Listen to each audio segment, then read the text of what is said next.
So the functional forums in London, this is one of the locations where they're hosted. My friend James Maskell started the functional forum, and he travels to different cities of the world most every month.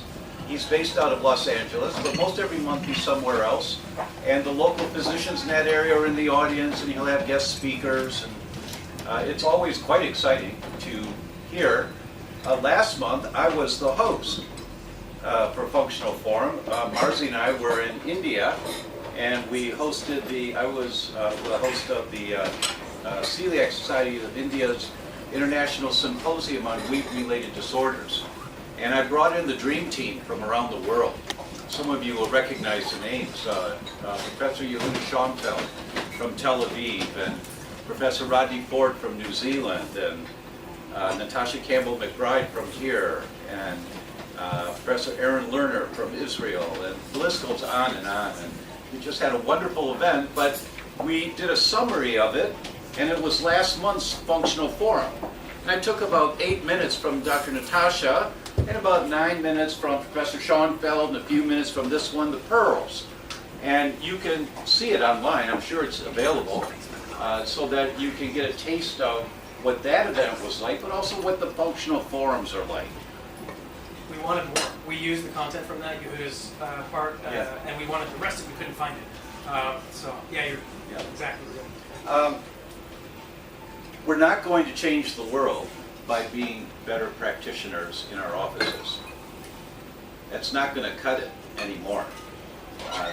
It really is about community, and it's about supporting each other and holding each other up, and I'm going to talk tonight about that. So I guess I'd start by thanking the hosts. It's wonderful to be here, and also apologizing to you, because I'm going to rock your boat tonight. And some of this you'll have heard before to some degree, some of it you may not have. None of it's my opinion. It's like, what? What? Again and again and again. And when you read the studies, and you'll see the references here, for those of you that are coming this Saturday, the whole day is going to be on something like this, but in much more detail. And you're going to feel like this. For me, it's been about 2 years of reading these studies and feeling like this again and again and again. It's like, oh my God, what do we do? What do we do? They published a study about 9 months ago now. They took 346 women, pregnant women. They took urine samples in the 8th month of pregnancy, and they measured just 5 phthalates. The one that most people are familiar with is BPA, bisphenol A, but they measured 5 phthalates. And they categorized the results in quartiles, the lowest quartile, the next one, the third one, and the highest quartile of the normal ranges. Now there's no normal range for phthalates in your urine, but in terms of, so in quartiles. They followed the offspring of these children for 7 years. And then they did IQ tests on all of the children. Every child whose mother was in the highest quartile of phthalates in the urine, every child was at between 6.7 and 7.4 points lower IQ than the children in the lowest quartile of phthalates in mom's urine. 7 points lower IQ. 1 point lower IQ, you can tell. 7 points lower IQ is the difference between an A and a C minus. These kids never had a chance because mom is loaded with phthalates. What? Again and again and again. It's a very different world that we're living in now. For those of you that are kind of coming close to my age, the way you treated patients coming in today with thyroid problems, if you treated them the way you did when you came out in practice and got really good results, you don't get the results anymore. You have to do things differently. Many of my friends who are homeopaths are acknowledging homeopathy is not working the way it used to anymore because people are just too toxic. There's too many interfering residue in their body for the electromagnetics to have the type of balance that they should have. It's a very different world. For the first time in the, if my book, I talk about, when I came out in practice, one of my mentors was Dr. George Goodhart, the founder of applied kinesiology. That's the muscle testing that some people do. And this is the founder. We called him the Great Wazoo. The guy was unbelievable, just really remarkable. And we were taught that there was a triangle to look at when someone had a health condition. It was the triangle of health. And there was the structure on the base of the triangle, and then there was the biochemistry, what we eat, drink, breathe, and then there was the emotional or spiritual. And you often had to address more than one, and sometimes all three sides of the triangle of health to bring balance to a patient, and their symptom patterns would dissipate. It's not a triangle anymore. It's a different world we live in. It's a pyramid now. Well, wait, a pyramid's three-sided. No, it's four. There's a base to a pyramid. So the base is the structure, and for those of you that are in musculoskeletal care, you know that any health condition may be caused primarily by an imbalance in structure. It doesn't matter what condition you talk about, it may be an imbalance in structure, or it may be an imbalance in biochemistry, what you eat, drink, breathe, or it may be an imbalance in how we think and our stress hormone levels and how that's impacting on us, or it may be the new one is electromagnetics. For the first time in history, humans are being exposed to electromagnetic pollution that we have no defenses against. Absolutely no defenses. And I couldn't find the slide that I have. It was a newspaper article, 1954, newspaper article with a picture of an above-ground atom bomb going off. And this was in Nevada, where in the U.S., where they used to blow, do atom testing above ground. And the caption underneath the picture was, "Government says perfectly safe." Front page of the local newspaper. Or you get the picture of cigarettes, and it's a picture of the doctor with his white coat and smoking the one that doctors recommend most, right? Or you get the picture of this very famous picture called the Seven Dwarfs. It was the heads of the tobacco industry testifying before Congress, and they're all standing there like this, taking the oath to tell the truth, the whole truth, and nothing but the truth. And then they lied through their teeth, right? Or it's the picture of the four heads of the HMOs, insurance industry in the United States, standing before Congress doing the same thing. And what one of the CEOs of the HMO testimony, he said it straight. He said, our subscribers change policies every 2 to 3 years. They look for cheaper rates. Why would we ever spend money for testing that's going to be of benefit to that person's health 10 or 15 years from now? It won't benefit us as a company. Why would we ever pay for those tests? And they're absolutely right. If it's a business, they're a business, they want to offer a good product, but it's a business. So they have to make decisions. So who's in charge of our health? Well, the government should pay for it. If the government's not going to pay for it, I'm not going to do it. We'll put that on your tombstone. The government didn't pay for it, right? We've all grown up believing that our health care is supposed to be taken care of. In the U.S., health insurance was for catastrophic disease. That was it. Catastrophic disease. Now, in the U.S., people won't get their teeth cleaned if it's not paid for by insurance. We feel entitled. I don't know how it is here. My guess is it's somewhat similar. That if the government doesn't pay for it, we're not going to do it. We have to think differently. We have to change our paradigm, and that's what I'm going to talk about, is changing the paradigm. So this book talks about it quite a bit. Very proud of it. It's #1 in 7 categories on Amazon. It's like, yes. Which is really great. But here's a couple of quotes from the book, because the concept is really important.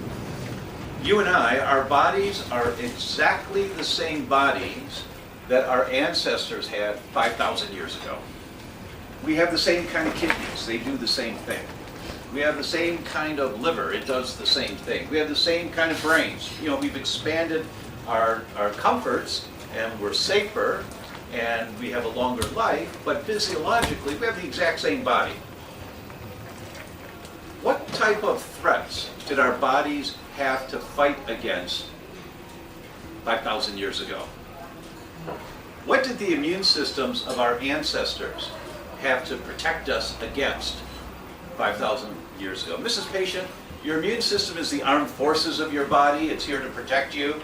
There's an Army, an Air Force, a Marines, a Coast Guard, a Navy, IgA, IgG, IgE, IgM. Any doctor that does an IgG test and a food comes back negative and you tell the patient it's okay to eat the food? Really? Really? That's just the Army. What about the Marines? IgA. Well, I didn't check that. Well, maybe they've got an IgA reaction, right? But we've been trained to look at one thing and just go from that and make all of our decisions based on that one thing. It's historic thinking. It's not accurate.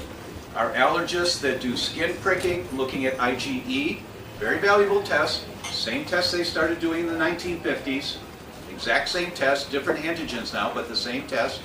And if it comes back negative, they tell the parent it's okay for your child to eat this, this, and this. Really?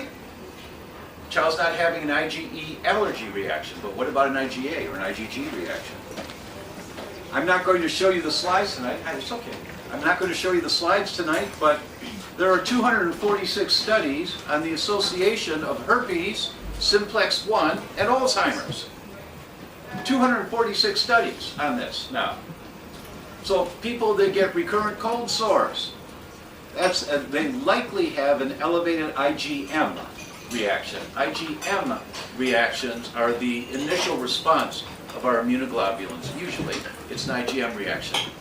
And when they do biopsy on autopsy of Alzheimer's patients, the plaque is loaded with IgM antibodies to herpes simplex 1. Loaded with it. Beta amyloid of Alzheimer's is not bad for us.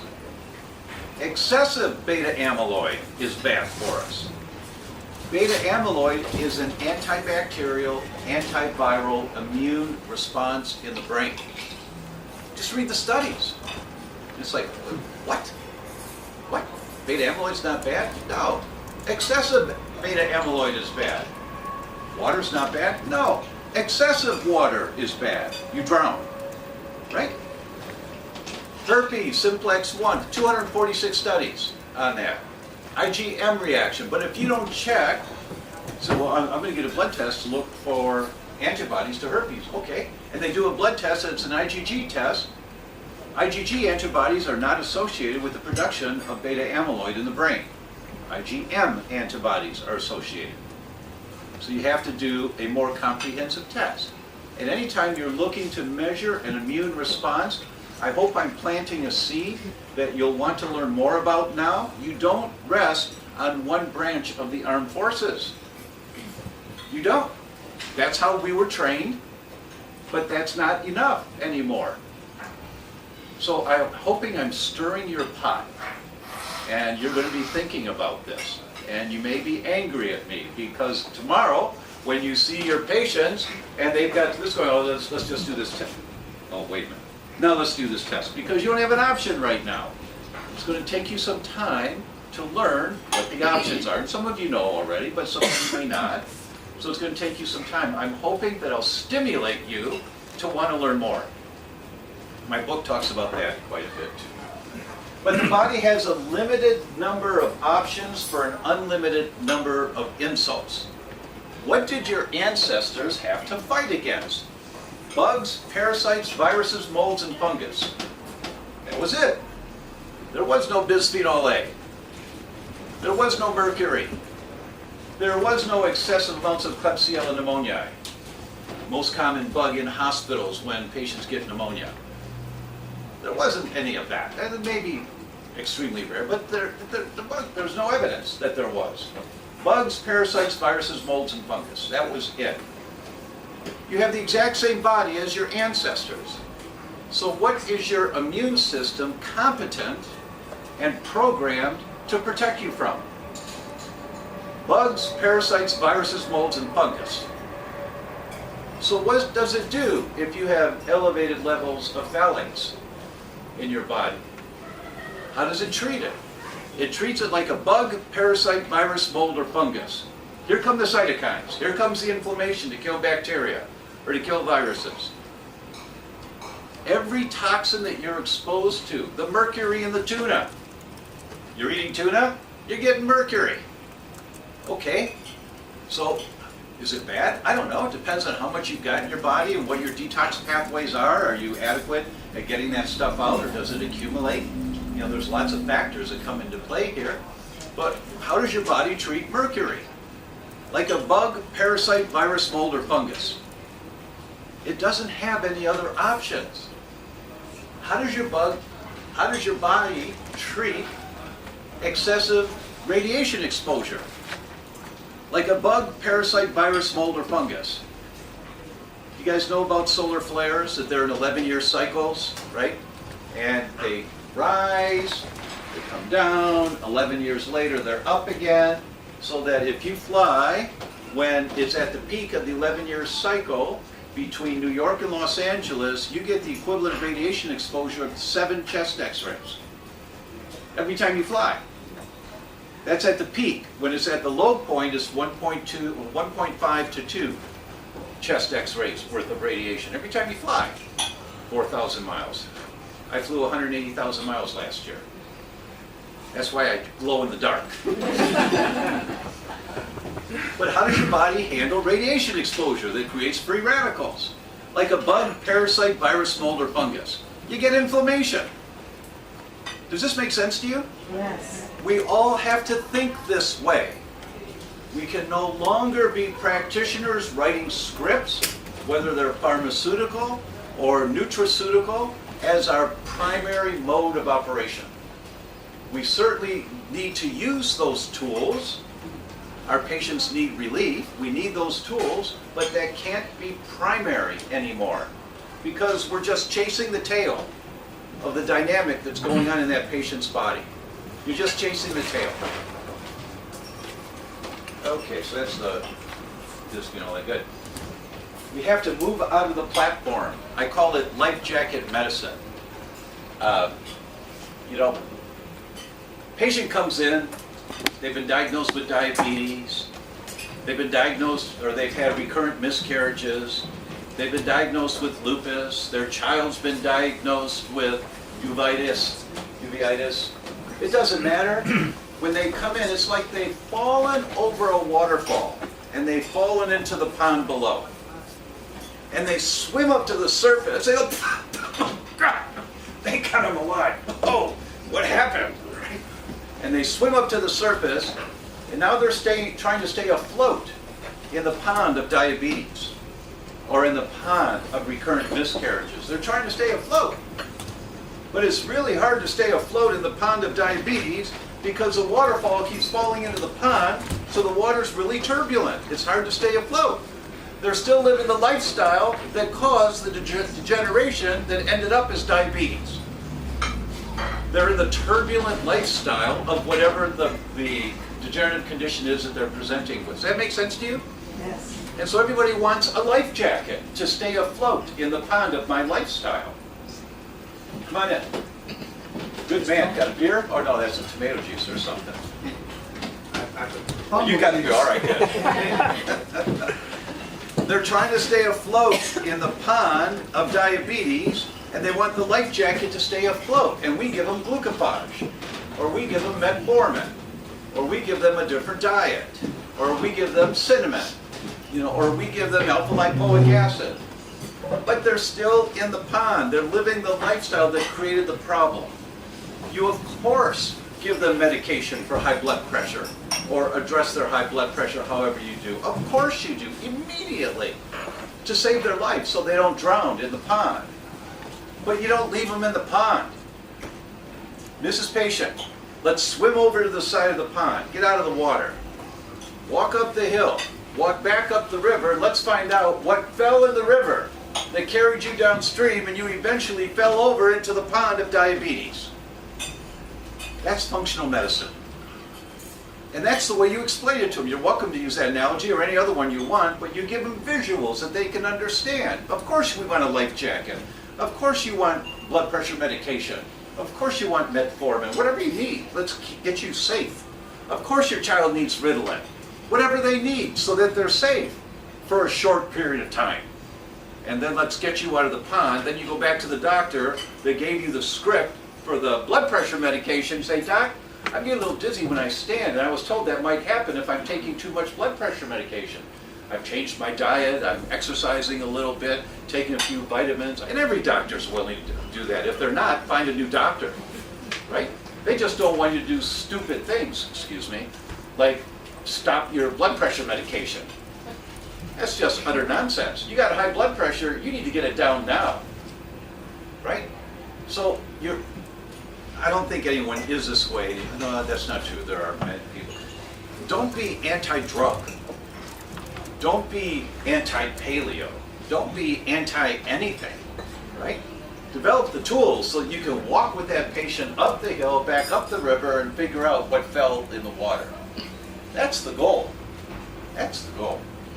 So I call it life jacket medicine, and this is an example of nutraceutical life jacket medicine. Someone carries the genes so that they don't methylate very well. Well, if we give them folic acid and other methylating substances, then the symptoms that may come from poor methylation don't show up. Great, great. But that's life jacket medicine. It's just nutraceutical instead of pharmaceutical, but it's life jacket medicine. And we were all trained in life jacket medicine. And we're proud that we've got this down on methylation. Because I took the weekend seminar on methylation, and I got this down.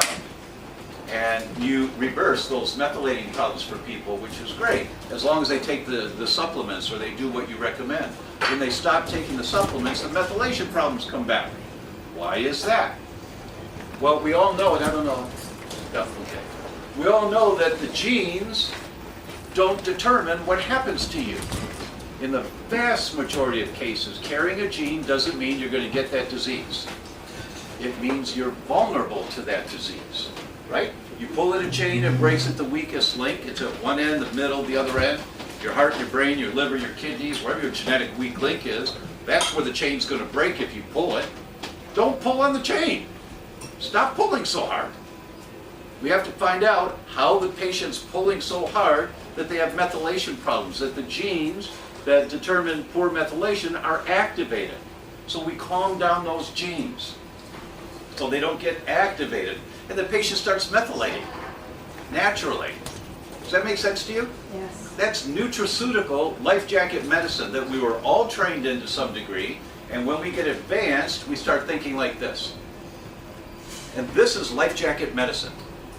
It's excellent. It has less side effects usually than pharmaceutical life jacket medicine, but it's life jacket medicine. That patient is still likely to go down early in life because of all the new environmental things that are happening around us that methylation, having better methylation, will not deal with.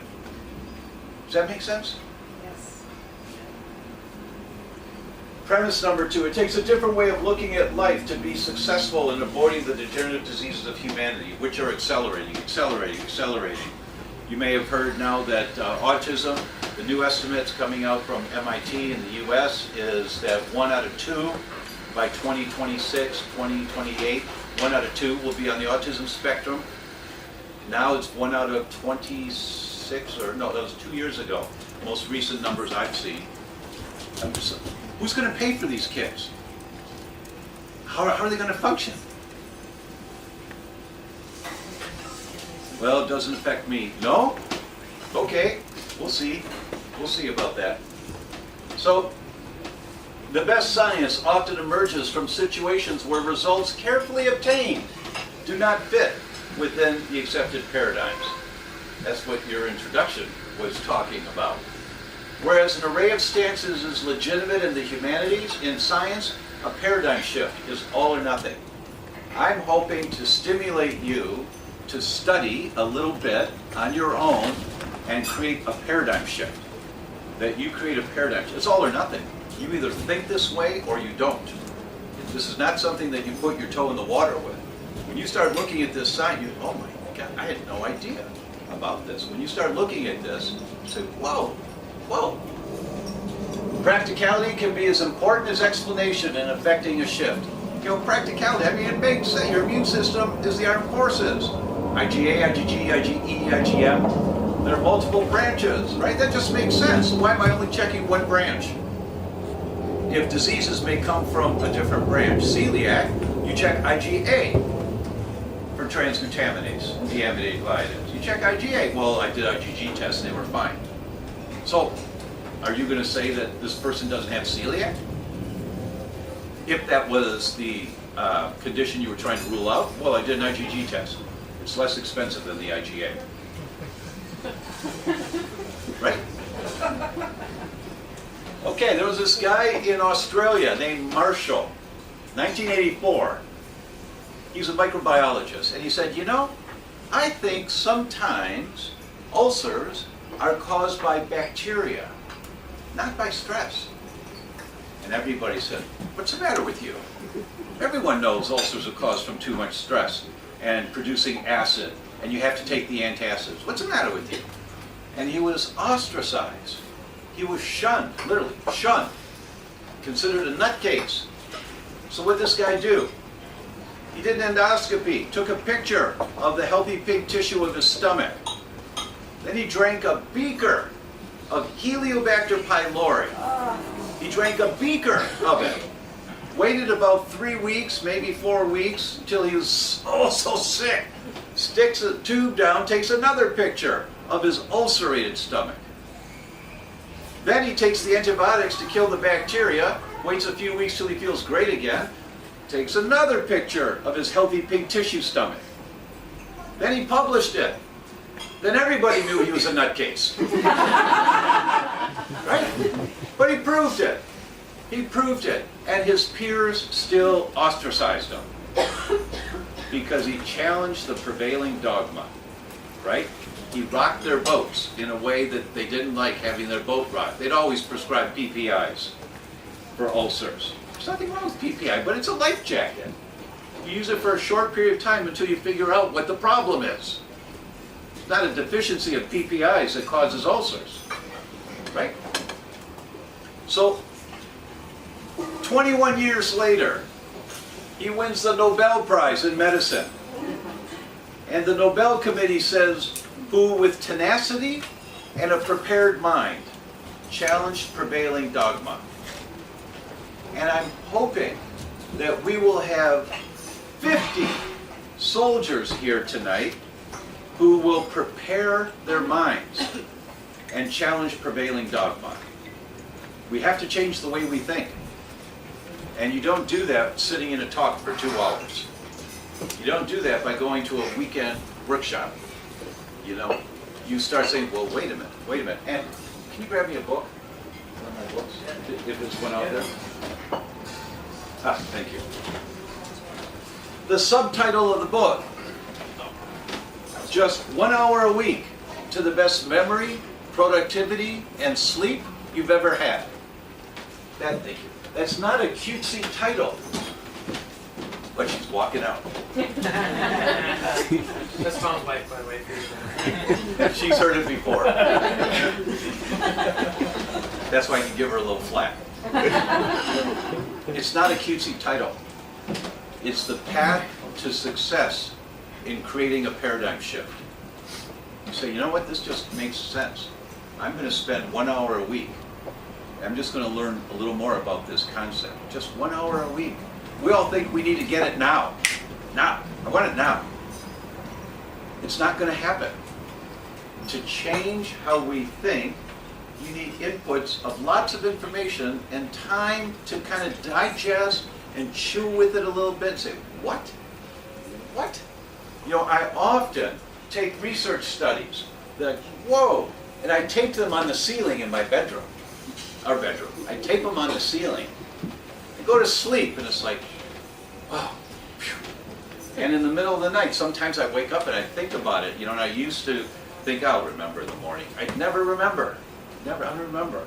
So I have a little pad now by the bed, and you pull the pen out, and it's a very soft light that doesn't squint your eye. I don't have to squint my eyes.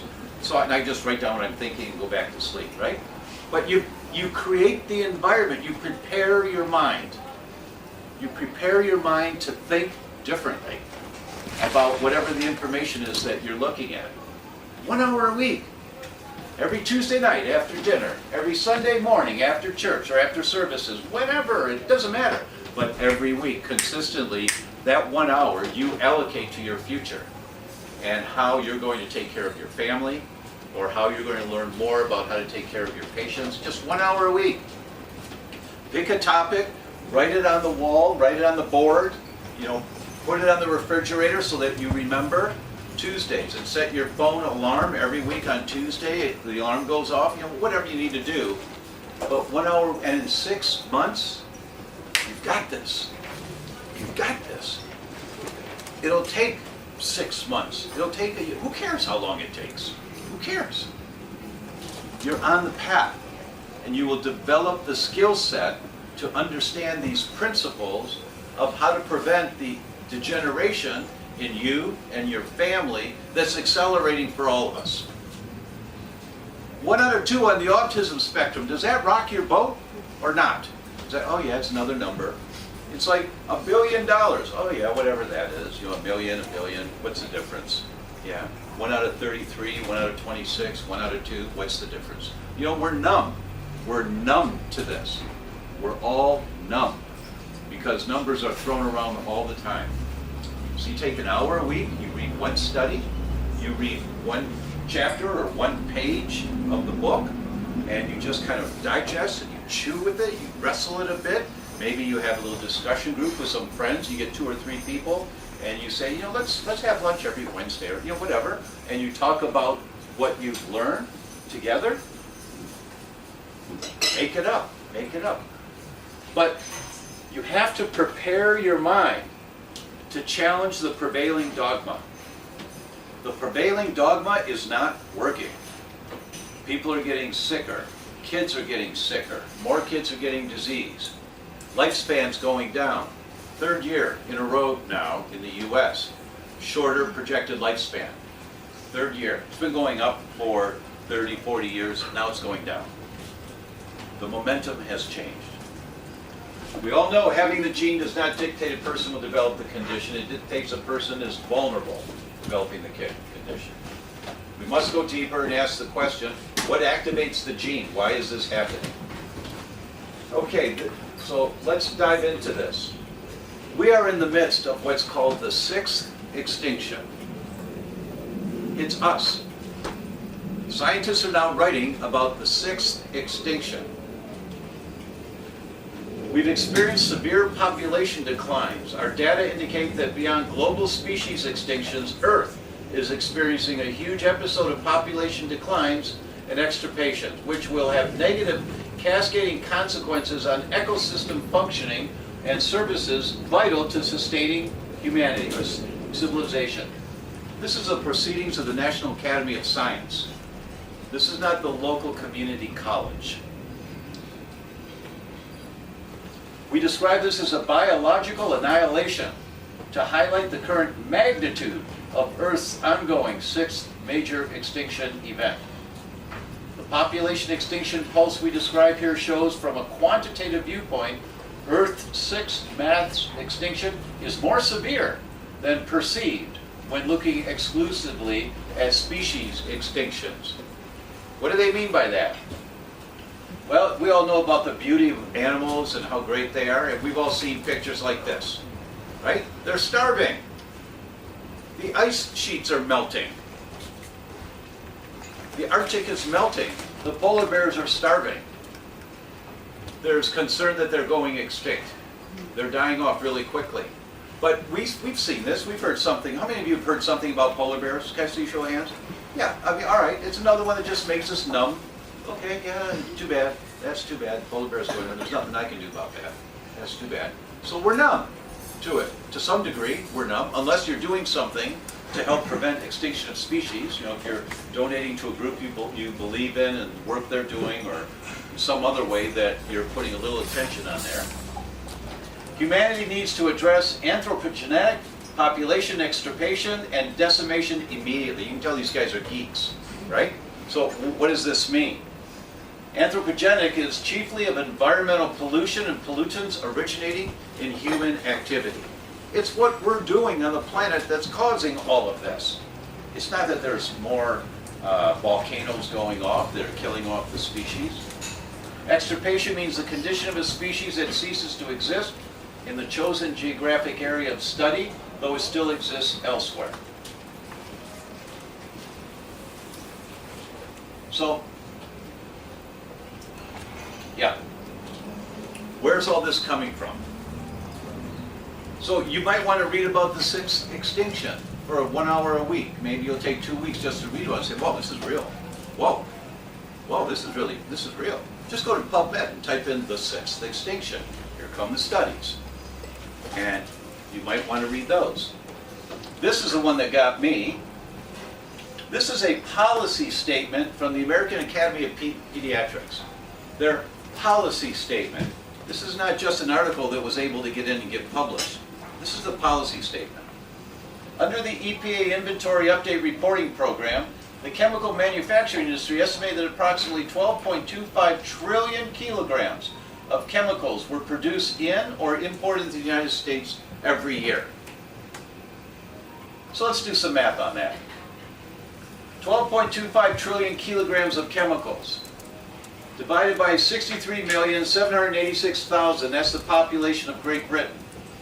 That equals 102.5 kilograms of chemicals per person per day being dumped in the US. And here it's not much different, I just don't have the numbers for England. 102 kilograms per person per day. So 50 people in the room here, 60 people in the room, I don't know the math, but how many bags of chemicals is that? It would fill up this whole place. And that's just one day's chemicals representing us. You wonder why moms have phthalates in their urine?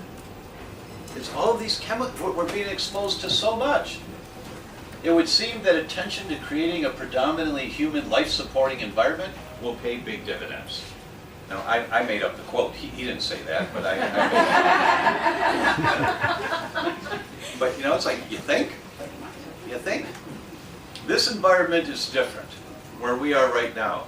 We could live in this cocoon, and if we were to do that, if there were such a thing, living in this cocoon, and comparing our lifespan and our percentage of degenerative diseases compared to the same group living somewhere else in another restaurant, another area, I am certain that we would have much lower incidence of disease, slower progression of diseases, higher quality of life, better brain function. I'm certain of it. This is a non-toxic environment. They jump through the hoops to make this a non-toxic environment. Except for the chairs. You know, there's phthalates in the covers on the chairs that outgas, and there's some things they just can't do anything about. But in general, the consciousness here is the way we need to live our lives. Do you know that straws leach phthalates into the liquid that they're put in?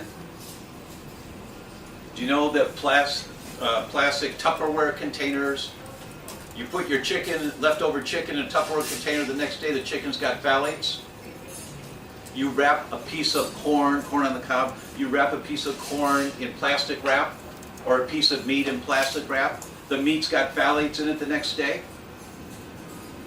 Well, we've always used plastic containers. You've always been getting phthalates. That's why so many people are getting sick so much quicker, as an example. We can talk about PCBs, DDT, the stuff that's been banned for 30 years that's still so prevalent in everyone's body because the stuff doesn't break down. And we are not consciously trying to get this stuff out. 1 hour a week is what it's going to take from you. Learning something new that you haven't been focusing on yet. Just 1 hour, whether you're a practitioner or a general public person. If you're a general public person, 1 hour a week reading my books. Because you try to read the whole book and it's overwhelming. You don't know what to do. It's too much. So you read the chapter on phthalates. And then you say, okay, I'm going to get rid of those plastic containers in the kitchen. Okay, Dr. Ryan talked about glass containers. Okay, I'm going to go to mileskimball.com, or that's in the US. You'll find whoever it is here. Or you go to Amazon and you look at glass containers. You say, okay, oh, I like those. Those look nice.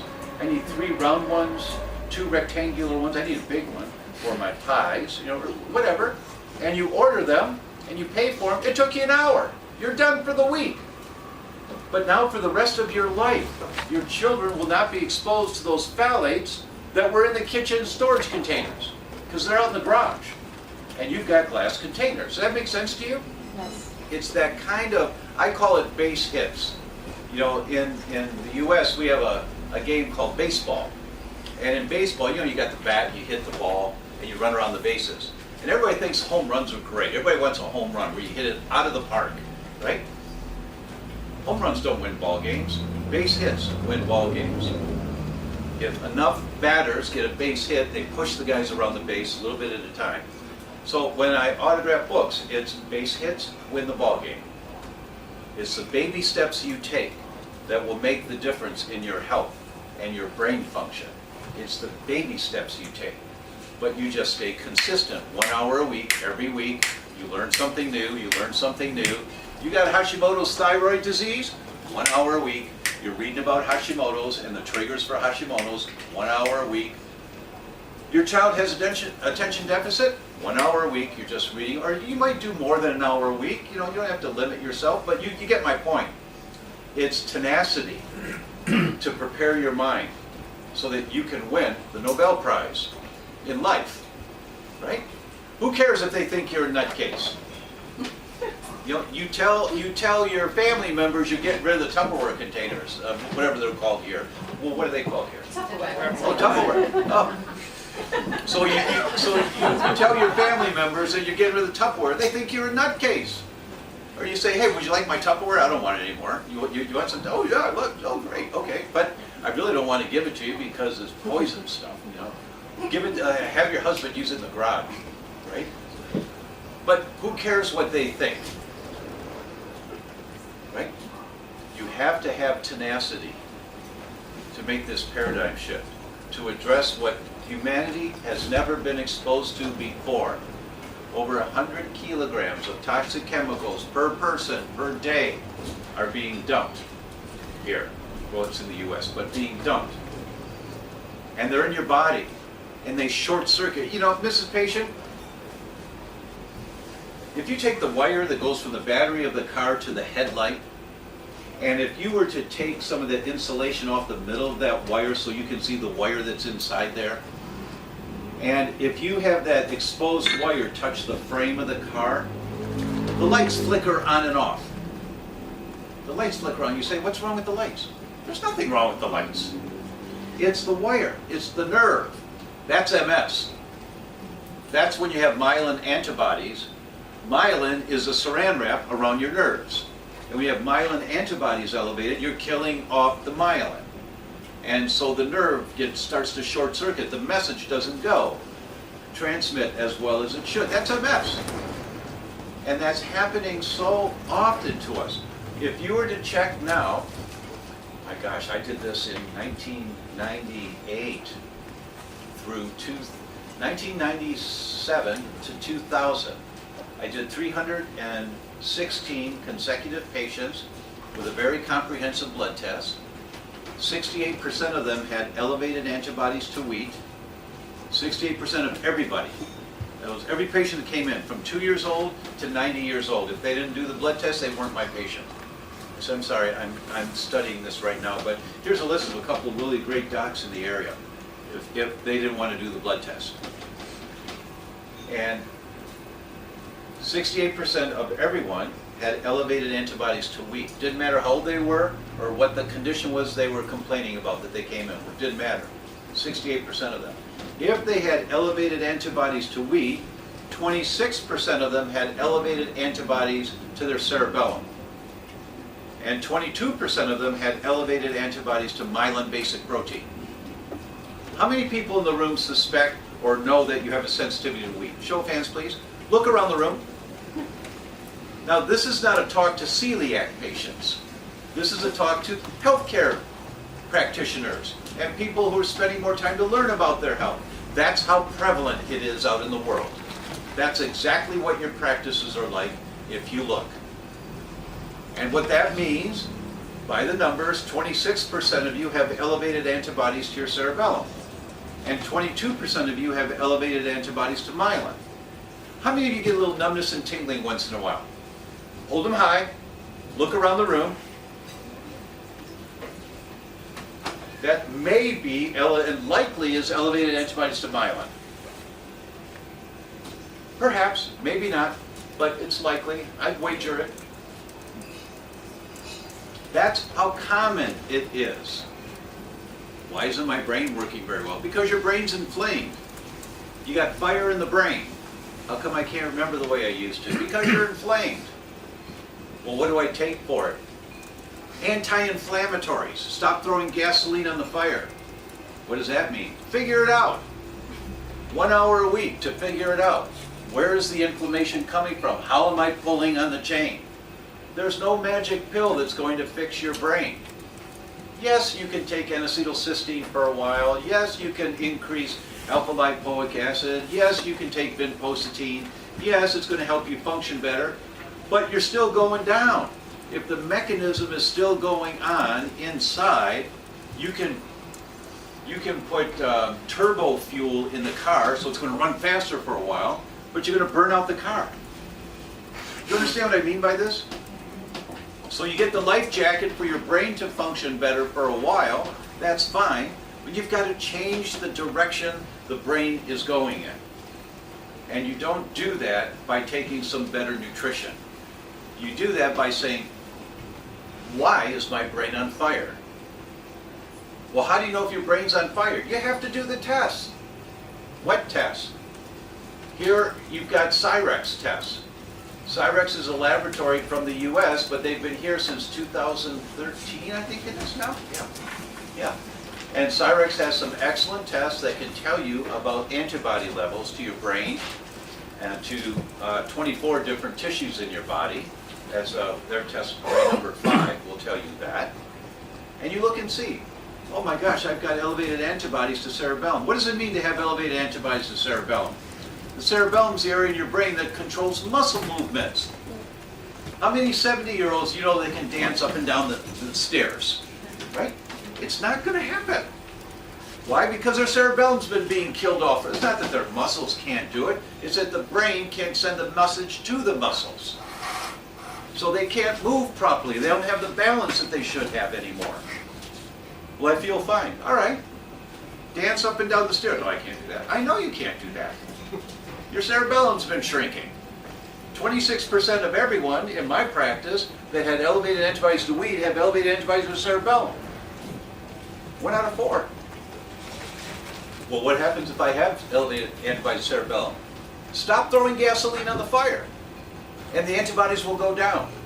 And then you stop killing off the cerebellum. Well, can I get it back? Well, I'm not sure. Depends on how much damage there is. Every cell in your body regenerates, every cell. And we know that brain tissue can regenerate. We know that can happen. Just depends on how comprehensive you are. But you certainly want to stop the further progression going down. And that's what these 2 books are about. The Autoimmune Fix won the National Book Award.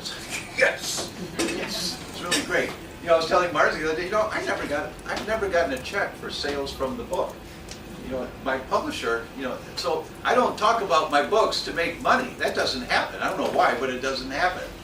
It's really because I have to get this message out to the world. That's why I do this, right? Okay. So I want to talk, can I have one of the smell tests? I started reading studies a few years ago that was another OMG for me. Oh my God. What? It went on the ceiling a number of times. So It's about our sense of smell and how important that is, that we just take for granted. Detecting threats and escaping before serious confrontations are important for animals to avoid danger and death. Okay, that's pretty obvious. Our ancestors walking down the trail, if they smell saber-toothed tiger, they just have to turn around immediately. Or they smell lion, they've got to turn around immediately. Our sense of smell is so developed, or it was in the past. We don't use it anymore very much, but it was designed to save our lives. The nerves of smell from the nose go straight back into the brain, right at the area where our memory is. Right there. Nowhere else. It goes right to the memory center. Why? Because we need to be reminded, oh, wait, that's lion. I need to get out of here. To save our lives. It's a very, very cool system, the way our anatomy is set up. Assessment of the sense of smell and olfactory impairments, meaning you don't smell very well anymore, is usually overlooked by patients and their clinicians. The sense of smell can provide a natural window to the brain. This window provides an opportunity to examine neural mechanisms and brain function in a non-invasive way. Active, lifelong production of new nerves is a remarkable feature of our system of smell. Primary olfactory neurons are continually replenished by neural stem cells lining the basal layer of the nose. So there's politics around stem cells. You know, some people say it's not a good thing to, you know, we can't do this because of where the stem cells come from. This one. Where the stem cells come from. But these are your stem cells. You know, for example, fasting mimicking diets. If you've heard about fasting mimicking diets, most people have.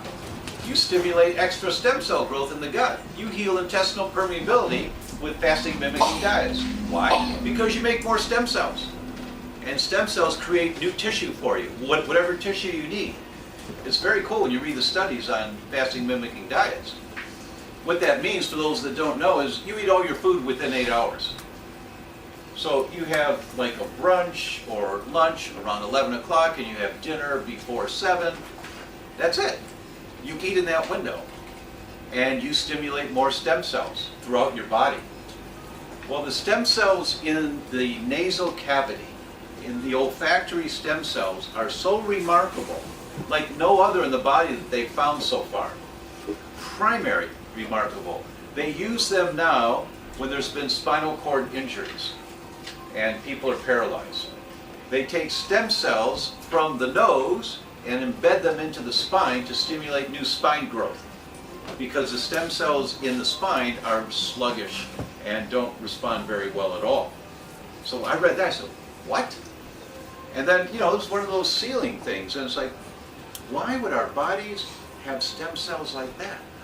Oh, because smell is critical to survival. So the Creator who created these bodies, we have to have a great sense of smell for survival. Our ancestors did. We don't, but our ancestors did. So our olfactory stem cells grow faster, produce more neurons, more new nerve tissue than any other that they have found in the body. Isn't that cool?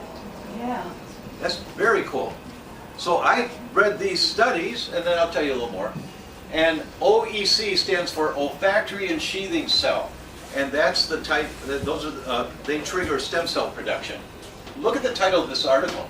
Olfactory and sheathing cell transplantation, meaning let's transplant them somewhere else in the body, after a complete spinal cord transection, mediates neuroprotective and immunomodulatory mechanisms to facilitate regeneration. You regenerate a new spine tissue when you've had a spinal injury by taking the stem cells from your nose and put them in your spine. Isn't that cool? That is so amazing. That is so cool. But what value is it to you? The value is when you ask, why? Why would our bodies do that? why would those stem cells be the most productive? Oh, to keep me from saber-toothed tigers. Survival of the species. That's why. That's how important smell is. So what happens when you're losing your sense of smell? Your brain's deteriorating. It is not a measure of your nose. It's a measure of brain deterioration. And it's the earliest warning system that I know of. You want to see if your brain's deteriorating? You want to get an early marker so that it gives you a kick in the butt to start doing something about it? You do this smell test. And then you find out. And it's so cool. So I started researching this. In contrast to the olfactory system, the spinal cord's limited in its regenerative capacity. Over the years, OEC transplantation has advanced to the forefront of therapeutic innovation for spinal cord repair. This is in the front. This is where more research is being done in primary, what they're doing now. And look at it's from Cell Transplant, came out January 1st of 2018. This is very current. Of 118 surgeries of spinal cord, severed spinal cord, motor scores, light touch scores, and pinprick scores increase in everyone, in every age group.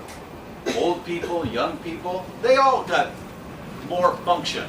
They also could start feeling again, which traditionally surgeons would say, oh, never again. But when they're using OECs, stem cells from your nose, you're building new spinal tissue. That's how very cool this is. So what about smell and neurodegeneration? We measured odor identification using the University of Pennsylvania Smell Identification Test. That's called UPSIT. University of Pennsylvania Smell Identification. They are the premier research place in the world for this. And cognitive performance using, okay, blah, blah, blah. These findings from healthy, high-risk older individuals suggest that odor identification reflects degree of preclinical Alzheimer's pathology. You want to know if your brain's starting to get dysfunctional? You check your sense of smell. In 17 studies, reduced odor identification performance predicts faster cognitive decline in elderly controls in persons with mild cognitive impairment or Alzheimer's dementia. 17 studies that predict it. Say, if your smell is going down, you are getting neural degeneration. But it's not hopeless. Oh, by the way, I forgot to say this at the beginning. Everybody knows someone that had a heart attack and survived, changed their diet, started exercising, and they're doing great. They look better than they looked in years, right? We all heard or know family members or something like that. Most of us know someone that had cancer, went through the protocols, whatever protocols they decided. It's in remission, they're doing great. No one knows anyone who's diagnosed with a brain deterioration disease who's doing great. No one knows anyone. It terrifies us. Well, you know, so how many of you have heard Dr. Dale Bredesen? Of course. So you know. You can regenerate anything. You can get your function back. You just need 1 hour a week to dial it down. But you aren't spending time on rebuilding neural tissue and reducing brain inflammation if you haven't measured, do I have brain inflammation? If you haven't looked at this, it's not a priority for you. Or it may be a priority, but most people are not doing anything about it because they don't know what to do. What you do is you identify if you've got inflammation going on, and then you spend 1 hour a week. How do I reduce the inflammation on this test? I've got elevated antibodies in my cerebellum or to myelin. How do I reduce that? And you start learning how to reduce myelin antibodies. And you learn about molecular mimicry, and myelin antibodies are often elevated. If you have elevated antibodies of strep throats, you have elevated antibodies of strep, many people have antibodies to myelin. And it's a molecular mimicry, meaning copycat. It's a copycat. The immune system's attacking the strep, and it starts attacking the myelin. And for those that don't quite envision how that works, everybody's heard that dentists give antibiotics before you go to the dentist, right? We've all heard that. Some of you have taken antibiotics before going to the dentist. Why do they do that? There's only one reason. When they're working in your mouth and they squirt the water in and you spit the water out in the porcelain bowl and the water's pink or it's red, that's blood, your blood, they just gave you leaky gums. You've heard of leaky gut? You get leaky gums. It takes 2 to 3 days for the gums to regenerate new tissue so that the seal is there again. In the meantime, the bacteria that's in your mouth, and we have hundreds of families of bacteria in our mouth, the bacteria that's in your mouth is going through the leaky gums, or it may go through the leaky gums.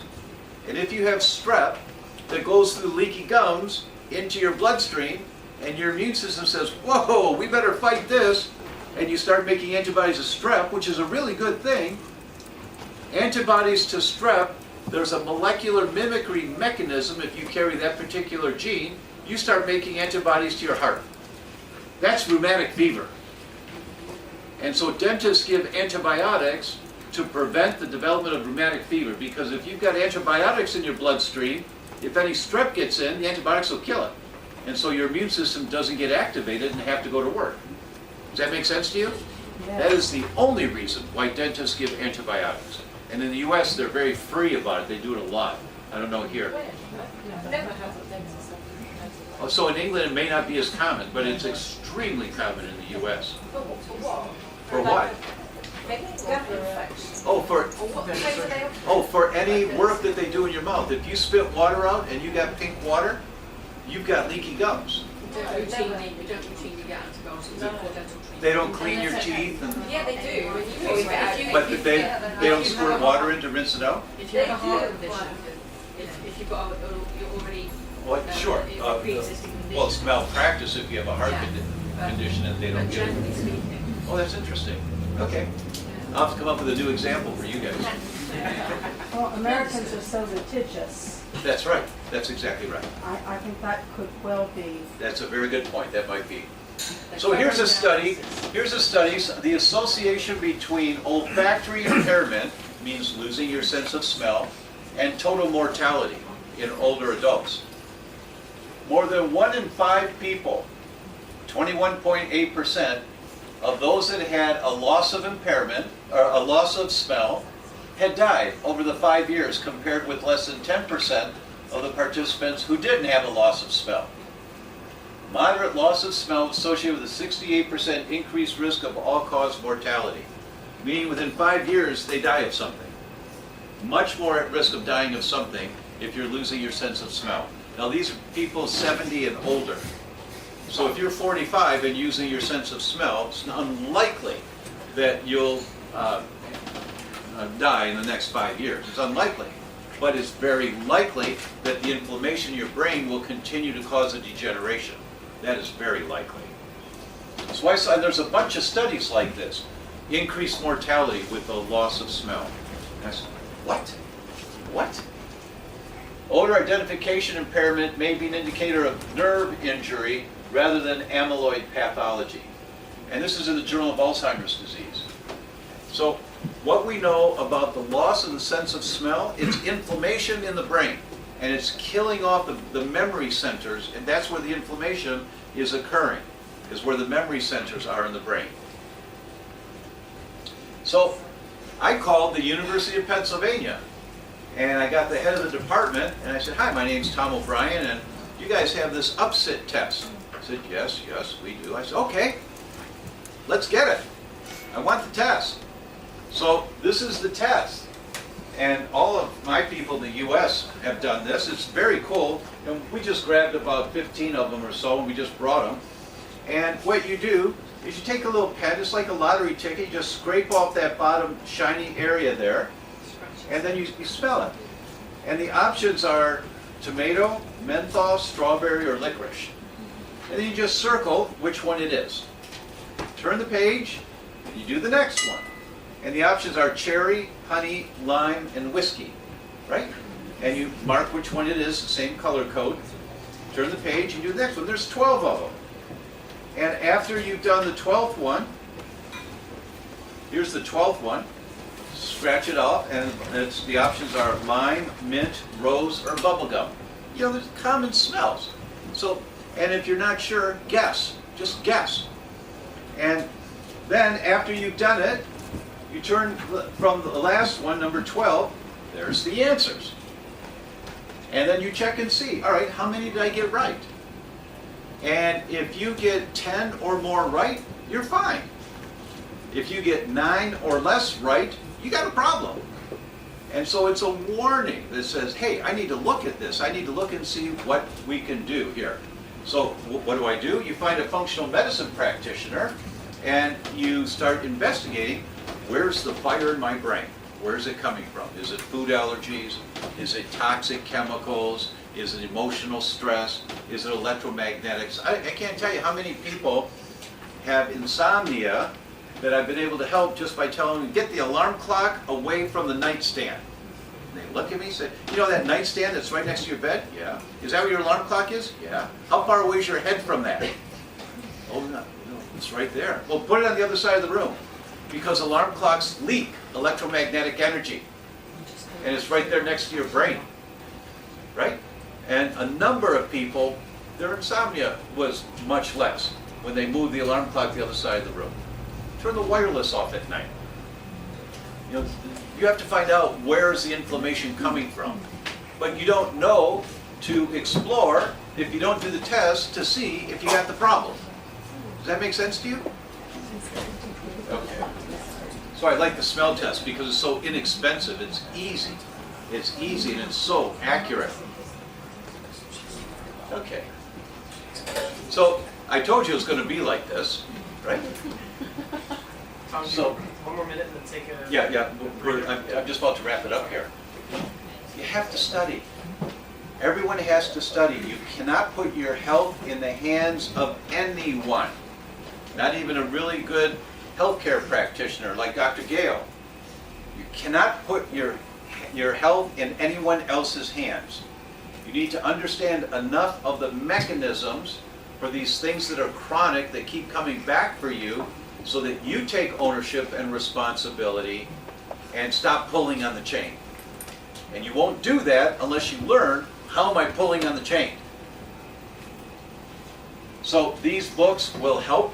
They both will help. One of them's here tonight. But they both are on this whole concept of going back upstream to figure out where is the inflammation coming from. How am I pulling on the chain? Marzi and I traveled the world a couple of years ago, went to 7 countries, interviewed 85 people, and we put together a betrayal. Has anyone seen this? Anyone here? Oh, a few people have. Thank you. Thank you so much. It's all about autoimmune diseases and this whole mechanism of gasoline on the fire and how people reverse their MS, how they reverse their rheumatoid is quite touching, and we're very proud of it.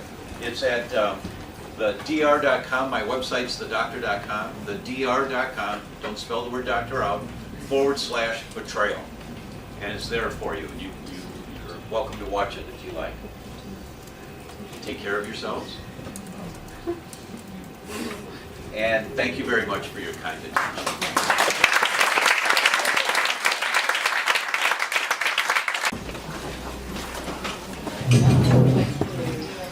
What can be done for neuroimmunity besides food avoidance? Neuroimmunity, the same as for hepatic immunity or osseous immunity or any other immunity. What's throwing gasoline on the fire? Where is it coming from? Identify that there's an inflammatory cascade going on. There's inflammation. Doesn't matter what tissue it is, that there's inflammation. That looks so good. The machine's back. I smelled it. Yeah. Identify the inflammation so you have your target. You have to have the baseline target, or else you apply principles. I'll give you an example.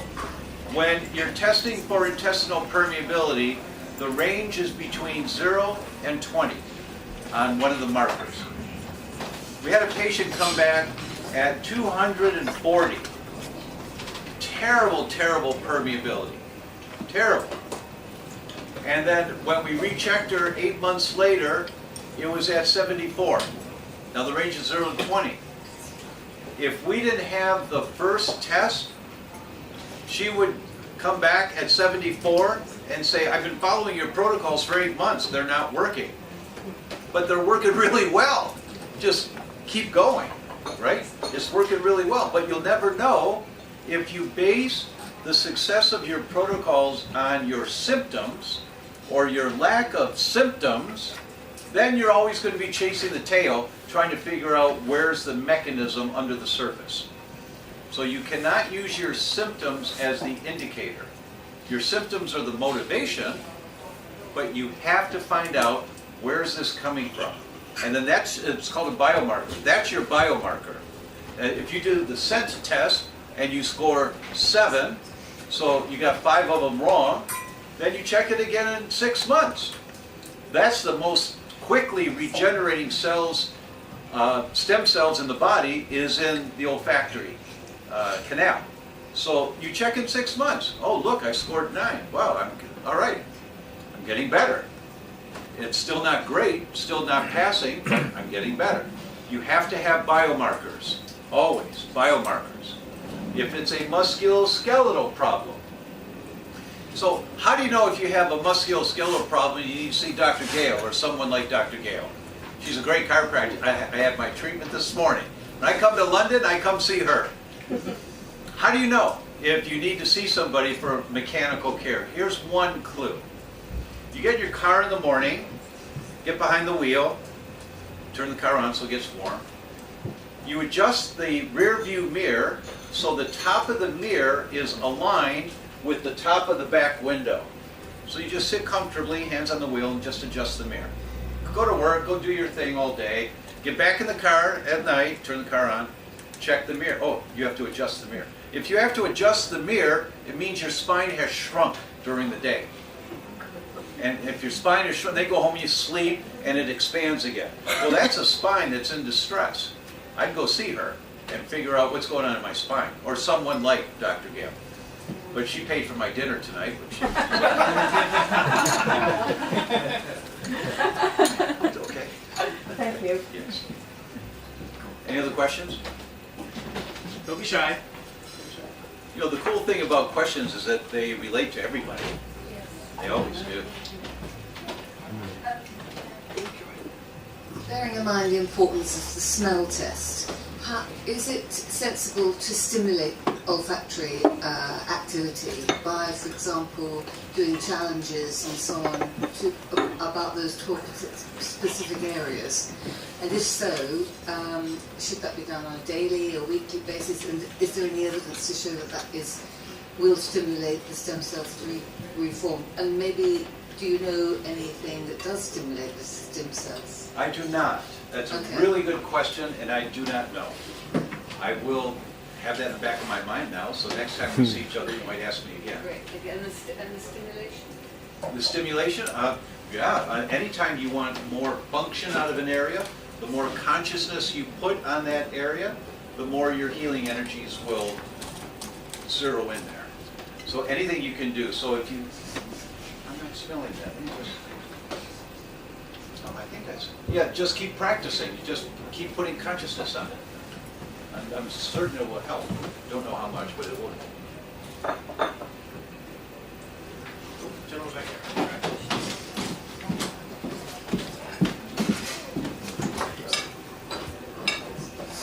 Hi. At the start, you mentioned concerns around increased blood pressure and getting some drugs in to get that down immediately. Can you just explain what levels you consider to be too high and what drugs you consider to be acceptable? Whoa. What drugs? What levels are too high? Depends on the individual. You know, if your coronary artery disease is extensive and you've got plaque throughout your body, a lower high blood pressure could be very dangerous for you. So it just depends on the individual. Where I am comfortable is below 140/90. If they're above 140/90, I'm going to put some attention on it. Would you go statins? Say it again. Would you go to statins? Statins? I rarely would consider statins. I don't actually know a case where I would consider statins. If you wanted slow suicide, you might want to consider. She said, if you want to consider suicide, you might want to do statins. Yes, please. Well, I was noticing your Kindle book. I found that you also published a book on CBD. Is the CBD is it part of a brain receptor program? Is it also a part of? Is it regarded as a lifestyle medicine? Good. So the question is about CBD. I've just published recently a little ebook on CBD and the benefits of CBD. In the Journal of Oncology, the premier journal in the world for cancer, they talked about children with neuroblastomas. That is the most common solid tumor in children. And they said every child that they give CBD to has a reduction in pain and a reduction in the size of the tumors. Every child. And there are no side effects.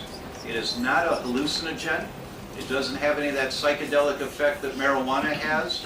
There's no side effects. And they say, we have no hesitancy saying that every child with a neuroblastoma should be on CBD.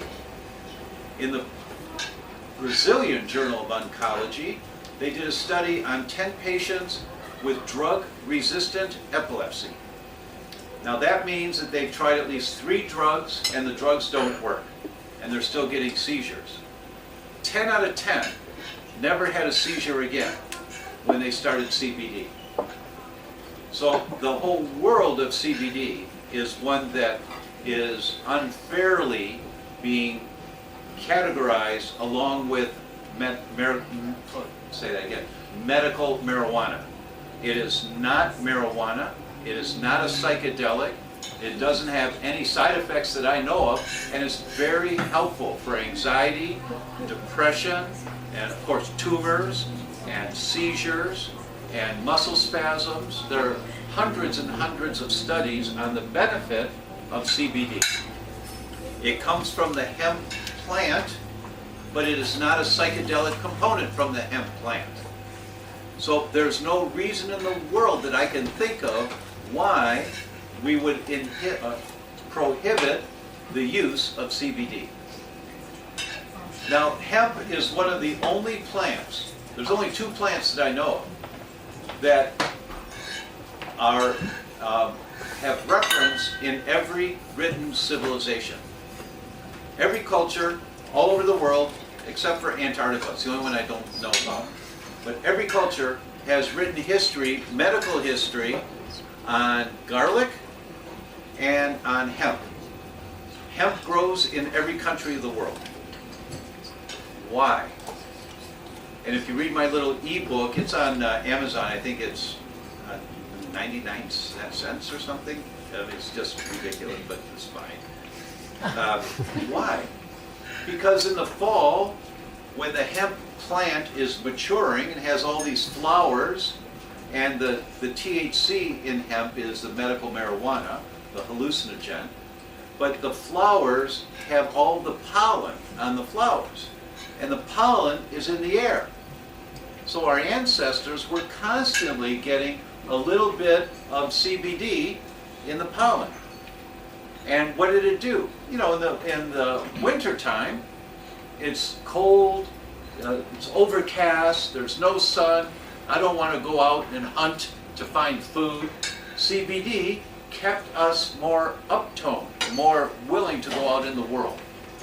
That's a theory as to why every country in the world has hemp growing wild, or it used to. So hemp, CBD has gotten a really bad rap. THC is the hallucinogenic component of marijuana, and there are some studies that talk about the benefits of that, but I don't go there. I don't talk about that one. That's too political. But CBD, I'll go toe-to-toe with anyone. Give me some science as to where the problems are with CBD, and I'd be happy to be wrong. But I've never been able to find any science that says CBD is a problem. question here. Following on from that, I gather we all have receptor sites both in the brain and lung and kidney for CBD, which wouldn't be there obviously if we weren't supposed to have it. But why lung and kidney, do you think? Lung, because you inhale. Right, kidney? I don't know about kidneys. Right. Do you think there's a correlation between that and using CBD for not only brain issues but also lung and kidney things more dominantly than other organ? There are receptors in our Dysfunction. body called the endocannabinoid receptors, and they're throughout our body. And CBD binds and turns on those receptors for pain relief, for nerve hormone balancing. There are many benefits to CBD, many benefits. And the primary mechanism is that they stimulate what are called the endocannabinoid receptors. Those are the ones that morphine stimulate for pain relief. Opium stimulates for those that are doing drugs, that you stimulate those receptors. But CBD has an excellent track record and many studies on the pain relief benefits of CBD. Oh, I forgot that when I was talking about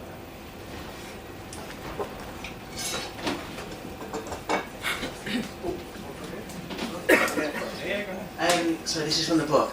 Do autoantibodies attack the organs, or do they just clean up? Do autoantibodies, meaning antibodies against your own tissue, do they attack the organ or do they clean up? Mrs. Patient, every cell in your body regenerates, every cell.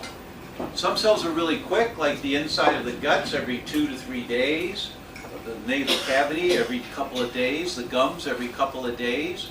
Some cells are really slow, like bone cells. Brain cells are slow, but they regenerate.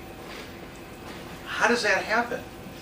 Well, when cells get old or damaged, they get worn out, they've got to be replaced to make room for new cells.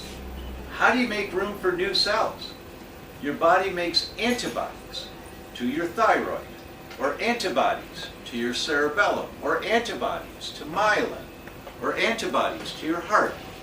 That's why there's a normal reference range for antibodies to your heart, or a normal reference range for antibodies to myelin. And the normal reference range is you're killing off and getting rid of about as many cells as you're making. So that's a normal reference range. That's how we clean up the mess to make room for new cells and new growth, is by our immune system making these antibodies attacking the tissue. But what are they? They're getting rid of the old and damaged tissue, which is a really good thing. Now, when you have elevated antibodies, you're killing off more cells than you're making. Now you got a problem. That's the spectrum of autoimmunity. That's when you start you're damaging your cell, your heart, or your lungs, or your brain, and eventually you kill off enough tissue, kill off enough tissue, kill off enough tissue. Now you start getting symptoms. And at first you live with it, and then you go to a doctor, they give you the wrong diagnosis, they give you something that doesn't work, and then the average is it takes 3 to 5 years to get a diagnosis of an autoimmune disease. And you've been to a number of doctors beforehand. With celiac, it's 11 years and 5 doctors. After you went to a doctor for the first time for the symptoms, it's 11 years before you get the answer, the right answer.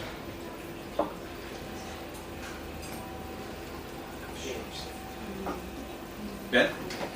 No, sorry. Ben in the no. Yeah. There's a lot of talk around detoxifying, but I'm worried that people are detoxifying too quickly and you can overburden your system. So what's your thought on chelators and detoxifying too rapidly? Yeah, it's really true. Base hits win the ball game, not home runs.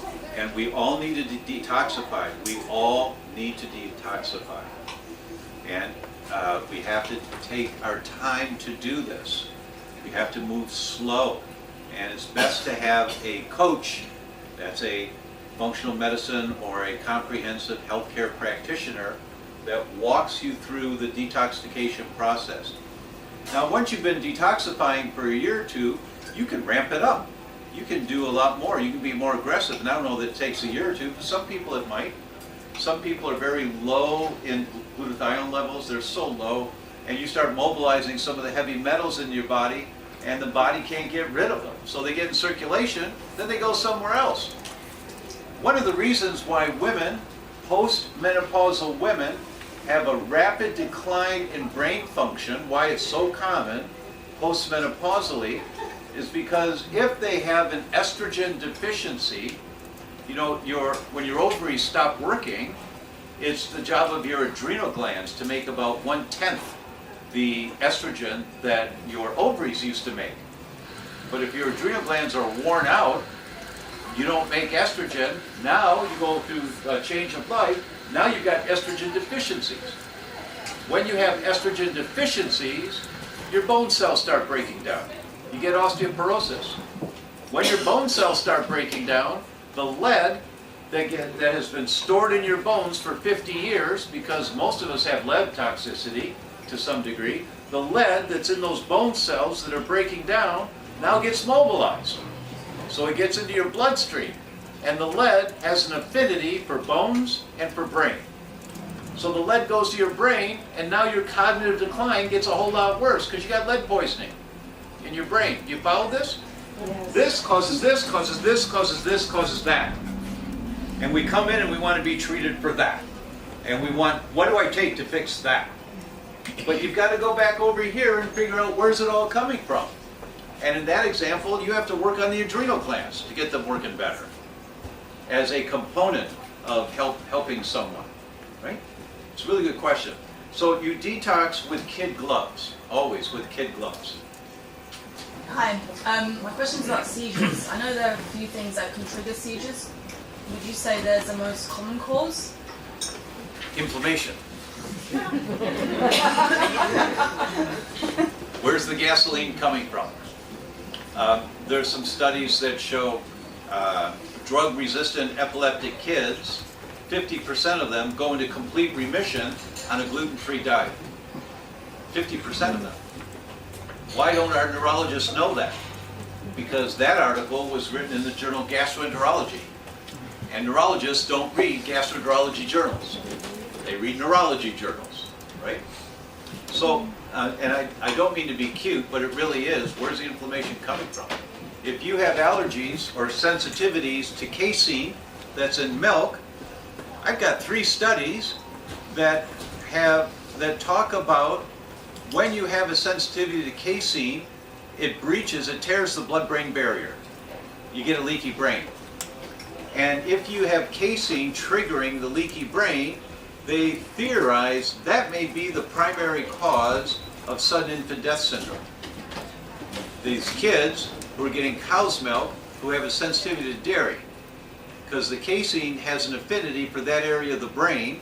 If it goes through a tear in the blood-brain barrier, that initiates the sudden infant death syndrome. So for some, it's dairy. For some, it's wheat. For some, it's lectins. Lectins, 74% of people with IgG antibodies to lectins have elevated antibodies to their brain. 64%, I think it was, of those with elevated antibodies to wheat have elevated antibodies to their brain. 68% of those with elevated antibodies to dairy have elevated antibodies to the brain. 64, 68, 74. Wheat, dairy, lectins. So it just depends. Is there one test that you can test for everything, or do you need to do them separately? Is there one test to test for everything? There's one lab that has a number of tests to do. Yeah, the lab's called Cyrex. Okay, so you have to do a few. Okay. But you'd have to do a few tests to capture all of that. Okay. Thanks. This is your chance, guys. Probably a slightly random question, but that's me. I was just wondering, in terms of inflammation and the brain, and if someone is a stroke victim, if you can mitigate the damage of the stroke by reducing the inflammation? Oh, that's a really good question. I have the belief every cell in your body regenerates unless they're dead cells. And so if you've killed off too many cells, and my friend Dr. Datis Karazian, a brilliant neurologist, says when the brain damage gets too extensive, you can't make that connection from point to point anymore. And the body can make an anastomosis, it can go around and make a new connection, but when it gets too far, when the damage has gone too many neurons, too many cells, it's too big a gap and you can't make that connection. I'll come back to you in just a second for the course over here. I'm going to make a quick comment. The Cyrex test that Tom is mentioning, if you don't realize, we have a phlebotomy service here in the clinic just around the corner. If you've got any questions on the Cyrex tests, we've got a couple of practitioners here who work there. There are other people who probably can answer those questions.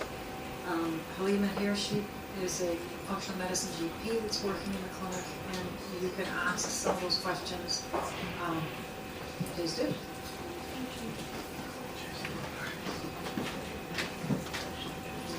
Can you speak to the use of low-dose naltrexone in autoimmune disease? Yes, yes.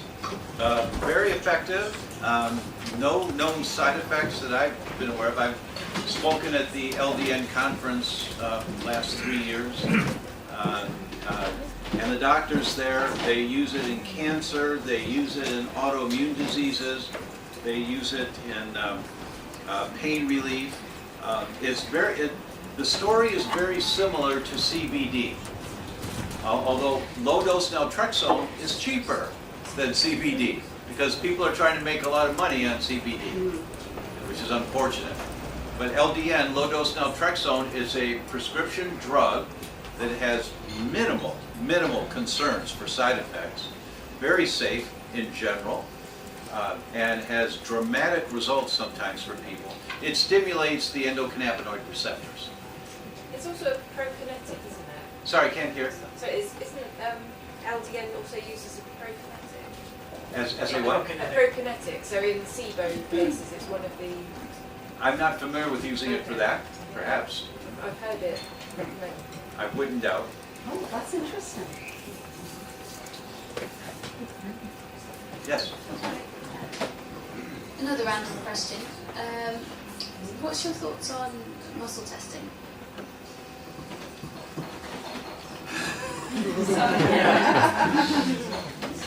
I have 450 hours of study with the founder of Applied Kinesiology, and I have been a kinesiologist.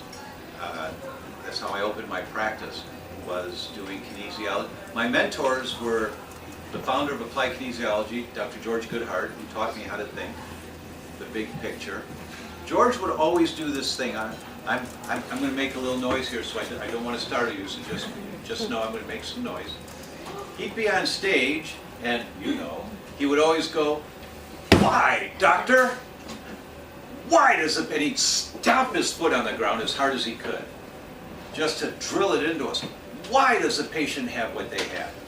That was the aren't you thinking? That was the $1 million question that was drilled into us again and again and again. Why does the person have what they have? And muscle testing was the tool that he developed, and thousands of practitioners around the world have been using now since 1964 when he first discovered it. And it works very well. Muscle testing is testing the electromagnetic connections in your body. And those electromagnetic connections are as important as biochemistry or emotion or structural. They can be the primary problem or they can be a contributing cause. The problem with muscle testing that I've seen over the years is called operator prejudice. That the practitioner who's doing the muscle testing wants to see a particular result because they're sure that that's what's going on. And so that's the problem. So you really want the practitioner who is neutral to what they're going to find. And that's someone, and you know right away, you know, if you're feeling comfortable in that environment. So Dr. Goodhart was my mentor, and then my other mentor was Dr. Jeffrey Bland, the founder of functional medicine. Dr. Bland's first talk was in Chicago in 1978, and I was there. And so I was following Goodhart and Bland, and they're complete opposite ends of the spectrum. Goodhart, we called him the Great Wazoo, because nobody could figure out, how did he do that? How did he know that? How did he know? And Dr. Bland was all science, all science, all science. In Betrayal. Say it again? In Betrayal. He was in Betrayal, right, that's Dr. Bland. Yeah. Great guy. He was a protege of Linus Pauling. And Linus Pauling's the only man to ever win the Nobel Prize twice. Brilliant guy. Take a seat here. Hi everybody, welcome to Next podcast. I was looking for Liz. I know you were saying about dairy and information, so what do you feel about switching to 18 milk as a milk benefit? Once someone has developed a sensitivity to dairy, if you have elevated antibodies to any of the peptides of dairy, then the protein structures of A2 milk are very similar to the protein structures of A1 milk. And so if you're already making antibodies, you're going to have a problem. You've got to stop dairy, period. Wait 6 months, test again. When the antibodies go down to normal, then try the healthier type of milk and see if the antibodies go back up. But you can't take any form of cow's milk if you're making antibodies to cow's milk. So it doesn't make any difference? It does not make a difference if you've crossed the line of tolerance and you have elevated antibodies to dairy. Right. So you just got to get those antibodies down, then you can check and you might be able to take it. I just had some milk dairy products a couple days ago for the first time consciously in a long time. And it's because it was raw milk from an organic farm sitting at the kitchen table on the farm. And it was great. It was great. But I don't do any dairy anymore. And I didn't have any symptoms that I noticed from it. My wife's like, maybe you did. So maybe I did. I didn't have the usual symptoms, I'll say that. I will have to read the book, but if once you identify and remove all the insults, and is then the rehabilitation of the brain, especially the blood-brain barrier, is the same as leaky gut? Is the blood-brain barrier key, similar to the leaky gut in terms of the treatment protocols? And yeah, very similar. The components of the blood-brain barrier include the primary components of the gut barrier, that the testing for leaky gut, those tests, occludin, zonulin, actin, myosin, they are also components of the blood-brain barrier. I could just ask for anything in the world and I'd have the answer immediately. You know, no one could have imagined that. The same is true in laboratory medicine. That most of the tests that you have access to, the technology is 20 years old. They're good tests, but they're not great tests. There are now tests in the US that are great tests. And the technical terms in laboratory medicine are sensitivity and specificity. Those are the terms. And these tests are 97 to 99% sensitive and 98 to 100% specific. Written up by Mayo Clinic. So this is not some laboratory declaration. Mayo Clinic's published 2 papers on this. They call it a new era in laboratory medicine. It's going to take a while before it gets here, because the laboratories here, they don't want to spend $900,000, I'm making up the number, but they don't want to spend all that money to buy new equipment and develop new technology, learn new protocols, get new test reports, get new ways of interpreting the test. They don't want to do that. They've got what they've developed and it's pretty good, but it's not great. Great is now available. You can look at 6,000 different things in one blood draw with 97 to 100% sensitivity and specificity. That's the technology. And you say, what? Just imagine 30/30. If someone tried to tell you this 30 years ago, you'd say, what? Yeah, right. Right? But that's the technology that's here now. It's called silicone chip technology. And it's in the US, and we're just having a great time as practitioners doing these tests because we're finding out stuff now that we suspected, but we can dial it down. The tests are called, you'll see them on my website, the tests are called the zoomers, because you zoom in on the problem. The wheat zoomer, the dairy zoomer, the neural zoomer, the corn zoomer, the lectin zoomer. They're fabulous tests. You want to find out what's going on in your body? You come to the US and get a blood draw. And I can my staff will set it up for you. And you want to go to Disneyland? Go to Disneyland. We'll send a phlebotomist to your hotel. And it's all done. You want to go to Vegas? Go to Vegas. But get the blood draw before you start drinking. So how much more expensive they are compared to the good tests? They're much cheaper. They're much cheaper. This laboratory is not messing around. They've got the best technology, but they want the business, so they're undercutting every other lab. What lab is that? It's called Vibrant. Vibrant Wellness. Is it all over the States? Say it again. Is it available all over the States? Yeah. Oh, okay, my brother lives there. Yeah, it's available. It's available throughout the states, Right, okay. except New York. Thanks, Tony. That's right. Except New York. If you go to New York, then you have to go across the river to New Jersey to have the blood draw. Can't do it in New York. What do you think of the biome test? Biome? Biome is great test. Great test. They're way ahead of the curve. And many doctors can't quite wrap their hands around it yet. But Biome is looking at the microbiome with technology that's patented technology that's never been done before, years and years ahead of everybody else. It's the interpretation of all this data that's so hard to kind of get your hands around. And they're learning. They've had about, I guess it's 40,000 tests now that they've done.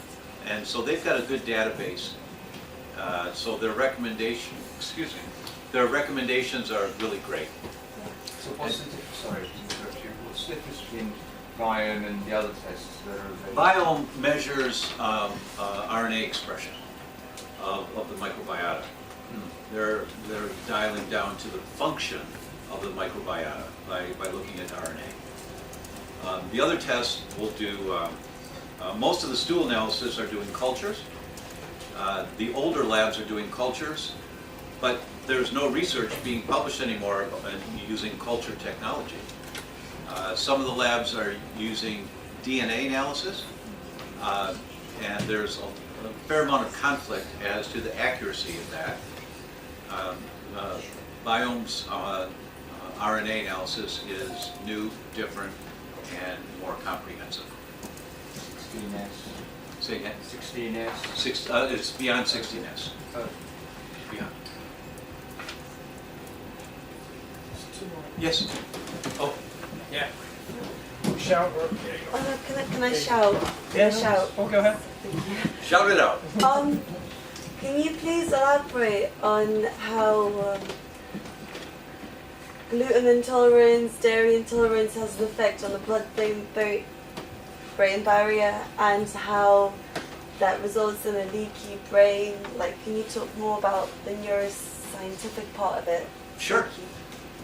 Sure. Inflammation causes a breach of the blood-brain barrier. I call it B4, capital B number 4. B4. Inflammation causes B4. Anytime you've got inflammation in your body, in your bloodstream, not in your body, in your bloodstream, the markers of inflammation like C-reactive protein, if you've got CRP elevated, you've got a leaky brain. Papers are pretty clear about that. Some compounds when you eat wheat, every human gets intestinal permeability every time they eat wheat. But the fastest growing cells in the body are the inside lining of your gut. every 2 to 3 days you have a new lining to your gut. So you eat toast for breakfast, you tear the lining of the gut, but it heals. You have a sandwich for lunch, you tear the lining of the gut, but it heals. You have pasta for dinner, you tear the lining of the gut, it heals. Day after week after month after year until one day you don't heal anymore. That's called loss of oral tolerance. When you don't heal anymore when you eat wheat, now you got a leaky gut. And the leaky gut is the gateway into the development of autoimmune diseases.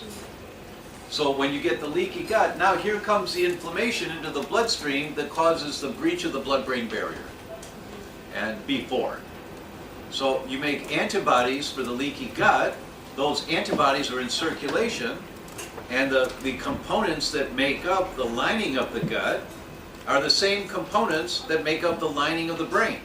Now the brain has more components, but it also has zonulins and claudins and occludins and actins, which the antibodies to the gut cause. They create the leaky gut. So you get those antibodies in your bloodstream. Now they're in circulation everywhere, and you get a leaky brain.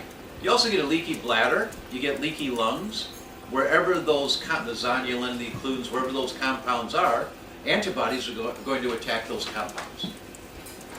So you get the leaky brain from that.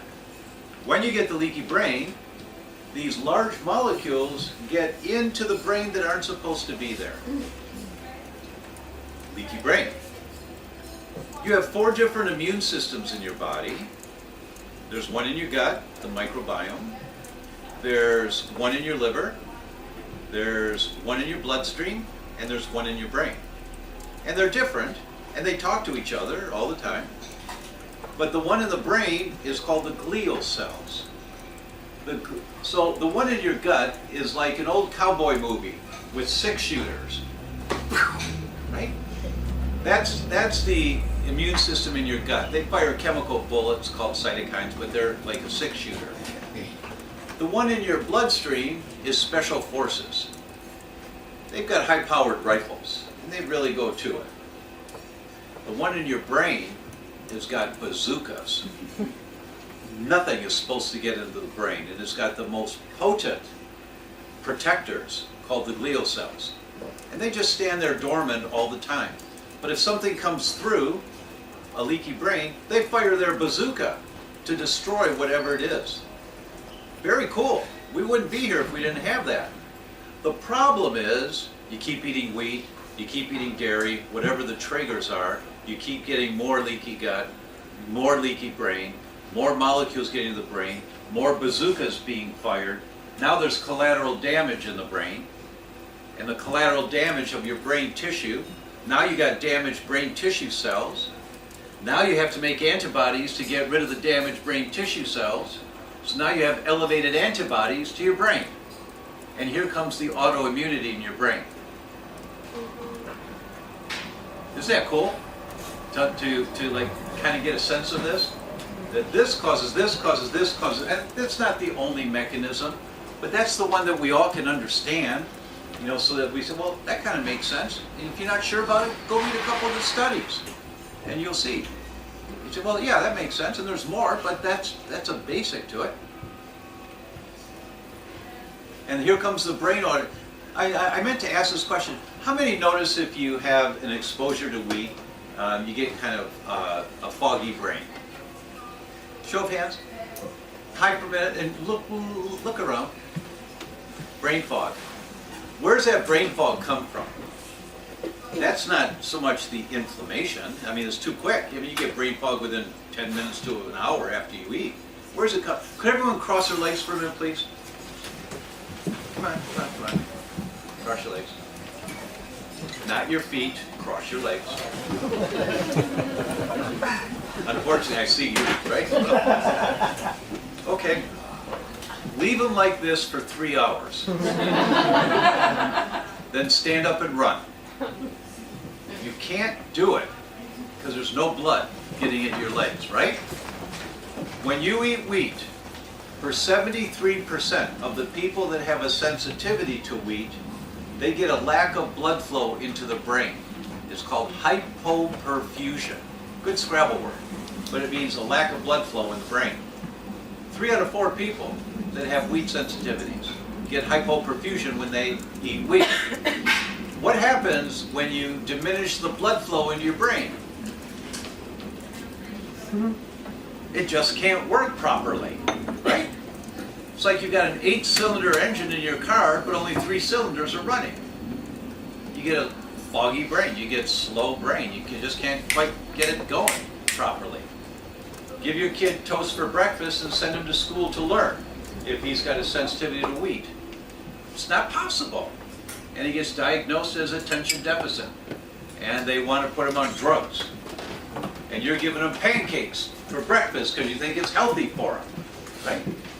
Marzi makes wonderful, wonderful pancakes.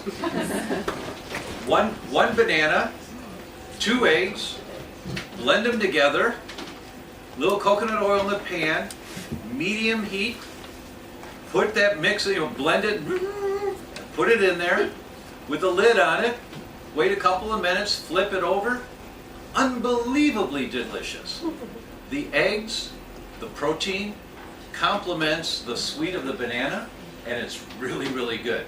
And we put a little applesauce on it, homemade applesauce or something else once in a while. But really simple and really good.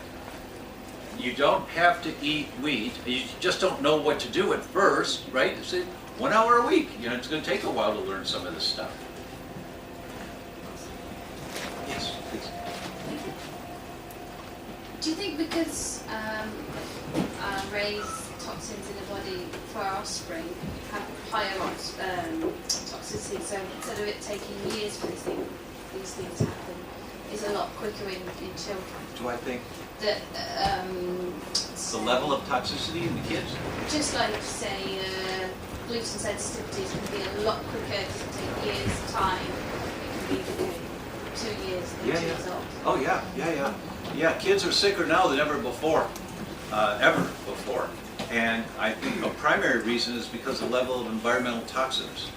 Also, mom's microbiome is passed on to the baby, right? And if it was a natural childbirth, hopefully it can be. There's so many benefits to the natural childbirth for the baby. But baby carries on the microbiome of mom and her lineage, her parents, her grandparents, all come through the microbiome of mom. Critically important, but moms are getting sicker now than ever before. They have more toxicity than ever before. We never had all these phthalates and PCBs and heavy metals that we now are exposed to. And the only way we know how to handle them is like a bug, parasite, virus, mold, or fungus. That's all we know. That's all our bodies can do. And so people are more inflamed all the time because there's more toxicity in their bodies all the time.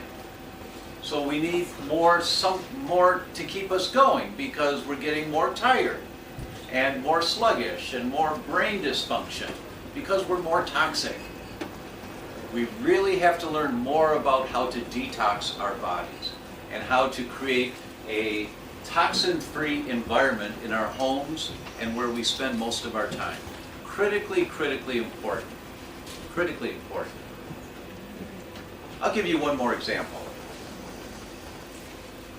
Government of Norway did a study. I talked about this last year, I think. Government of Norway did a study. Should we recommend women not breastfeed in a first pregnancy? And it was supposed to be a 6-month study. It went over 2.5 years, almost 3 years, because there was so much politics about it. Why would they do that? People in those countries eat a lot of fish. The fish come from the fjords. The fjords are long, narrow, and deep. The farmers have been using PCBs and DDT for 40 years. The rain washes the pesticides and insecticides down into the streams, down into the rivers, into the fjords. The fjords are full of PCBs. The fish living in the fjords are full of PCBs. People eat fish quite regularly. Now there's no study anywhere that says the level of PCBs in any of that fish is toxic to humans. There's no study anywhere. But we have compromised detox pathways. So these toxins that get into our body, they accumulate in our body. And these toxins are called endocrine disrupting chemicals because they act like estrogen. And where do they go? They go into the estrogen-loving cells. What estrogen-loving cells? Many of the estrogen-loving fat cells. They get stored in the fat. When people are carrying extra weight and they're not eating bad foods and they can't lose the weight, it's because their fat cells are full of toxins. The brain says, get that stuff off the highway. Get it out of here. So your fat cells are your storage tanks. You don't get more fat after the age of 2 or 3, more fat cells. You don't get more fat cells. They just get bigger or smaller. Well, what do they get bigger with? They're stored full of these toxic chemicals if our bodies are incapable of detoxing it. It gets stored in your body. So these estrogen-loving fat cells are loaded with PCBs. So these 25, 30-year-old women, they've been eating fish for 25 or 30 years, minor amounts of PCBs that accumulate in the fat cells. What fat cells? The breasts and the ovaries. Now, this young woman gets pregnant, has a healthy pregnancy, hopefully, healthy delivery, and just before delivery, the brain says, all right, time to lactate. We're about to have a baby here. We're going to need some milk. And so the breasts start making milk. What cells of the breast make milk? The fat cells of the breast. But the fat cells of the breast, that's where the raw material comes from for the milk. But what's in the fat cells of the breast? 25 years of PCBs. So the breast milk that comes out for a baby is loaded and toxic with PCBs that are brain toxic chemicals. So the question was, should we recommend we don't breastfeed in a first pregnancy? Because the premise was, well, after our first pregnancy, if you breastfeed, she's all detox now, so everybody's, the kids, future kids are fine. And the commission's final announcement was, no, it's more important to breastfeed than not. And I agree with that, but the reason I'm talking about this so often now is to say, but I disagree with their recommendation. More important to breastfeed. I agree with that part. However, every woman of childbearing age needs to detox her breasts before she gets pregnant, because those fat cells are loaded with all the toxins that you've been exposed to for 25 years. Well, I'm not exposed to any toxins. Do you have nail polish on your hands? That crud is in your bloodstream in 3 minutes. Those are PCBs. Did you color your hair? That stuff is in your bloodstream within 3 to 5 minutes. And it gets stored in your fat cells if your liver's incapable of getting that stuff out of there. You see where I'm going with all this? It's just so much, it's overwhelming. 1 hour a week. 1 hour a week. Okay, with that, I'll say thank you all very much.